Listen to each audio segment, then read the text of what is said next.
Freedom ప్రజాపాలన enjoy చేస్తుంది ఇద్దరు అధ్యక్ష. ఒకటి దొంగలు, రెండు దోమలు అధ్యక్ష. దొంగతనాలు పెరిగినాయి, హైదరాబాద్లో క్రైమ్ రేట్ పెరిగింది, నా లెక్కలు కాదు గవర్నమెంట్ లెక్కలు. అట్లాగే దోమలు అధ్యక్ష.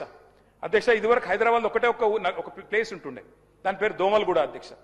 ఈ మధ్యన మా శ్రీధర్ బాబు గారి నాయకత్వంలో కొన్ని మంచి స్ట్రీట్స్ కి పేర్లు పెట్టినారు అధ్యక్ష. ఒకటి మన్మోహన్ సింగ్ గారు పేరు పెట్టారు, ఒకటి డొనాల్డ్ ట్రంప్ గారు పేరు పెట్టారు. ఆహా అధ్యక్ష, మీరు పెట్టాల్సింది ట్రంప్ గారి పేరు, మన్మోహన్ సింగ్ గారి పేరు కాదు శ్రీధర్ అన్న.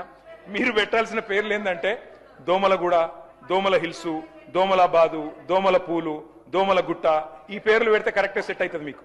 ఎందుకంటే మొత్తం నగరంలో దోమలు, విష జ్వరాలు, ఫాగింగ్ చేసే దిక్కు లేదు, గుర్రపు డెక్క తీసేవాడు లేడు. మున్సిపల్ మంత్రి, ముఖ్యమంత్రి గారు మరి వారేం చేస్తున్నారు, మీరేం చూస్తున్నారు, మీ ఇన్ఛార్జ్ మంత్రి గారు, నాకు తెలియదు. నేను మిమ్మల్ని అంటలేను సార్ అటంటూ. కాబట్టి